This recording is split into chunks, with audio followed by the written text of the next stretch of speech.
Okay, this is from Winkfield Twyman. The name is familiar to me. He's the co-author of a book on with his co-author, whose name I don't remember, a woman, of conversations between a black guy and a white woman about race. That we should. I'll ask the staff to look up what Winkfield Twyman's book is, so we can tell our viewers about that. Glenn and John. Of that? The whole book is that? It's a book of letters. It's a book of letters. Back and forth between the two of them. They began a correspondence. Can we bridge the gap between white and black, between male and female, between our class and generational positions, and talk about these sensitive matters in an effective way? But what's his question? Glenn and John. According to woke dogma, blackness is oppression. Nothing else matters. Privilege and or light skin color are markers of being the oppressor. The lack of privilege and or dark skin color denotes being oppressed. Arguably, American descendants of slavery, that's ADOS, A-D-O-S, are less privileged and more oppressed than Black immigrants from Africa, the West Indies, and Europe. Should privileged Black Americans today fear the woke dogma of oppression will label privileged Black Americans as oppressors tomorrow relative to dark-skinned, underprivileged ADOS people? In other words, live by the sword of dogma, die by the sword of dogma. That's Winkfield Twyman. You get his question, John? Yeah, no, I might lack imagination, as I often say, but no, I think that the woke dogma that we're talking about is all about whiteness, all about people of European descent.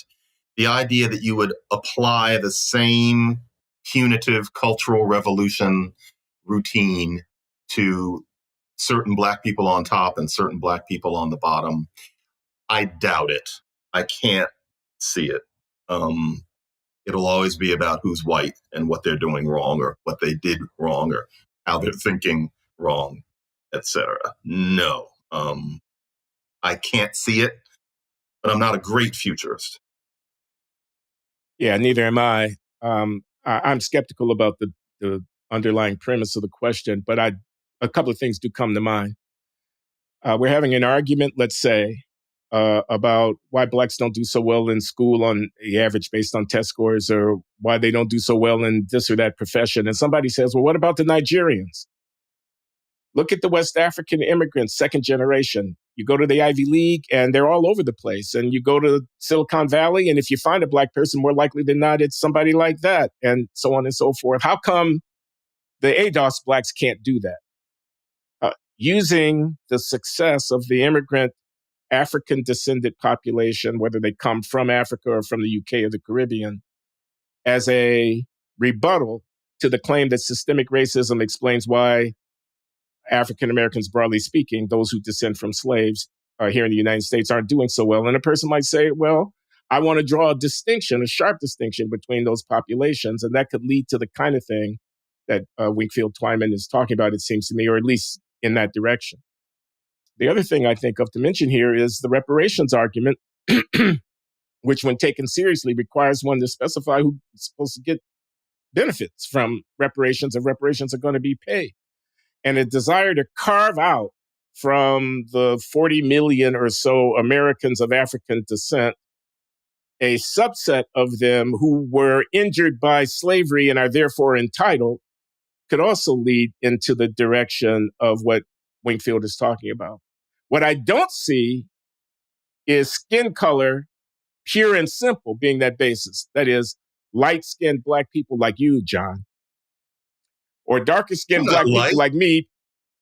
Well, you said you're red. Didn't you once tell me you're red? I remember that phraseology from when I was a kid growing up in Chicago. That's a red man, a red bone man. It's old school, yeah. It is old school. In any case, there is a discernible difference in our complexions. Yeah.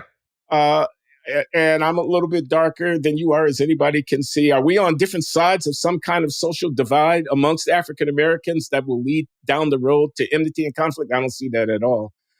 I mean, there is such a thing as colorism in the history of Black Americans, of intra-Black quasi-racial discrimination, because light-skinned people were thought better of by many, and you didn't want your daughter to marry somebody if they were too dark. This is what my great aunts back in the day when I was growing up in Chicago in the 50s and 60s could be heard to say. And that's not nothing, but I think it's fading. And I think it's not a major basis of social division amongst African Americans. I think it's so much less now than it used to be. I mean, there's a certain kind of person who now would start talking about the paper bag test, et cetera, et cetera. All that was once very real. But for anybody under 40 today, I think all of that is but an echo. The occasional anecdote, I'm sure, but things do change. They change slowly, but they change. And so, no. It's interesting. Maybe more likely 100 years ago, but not now. No.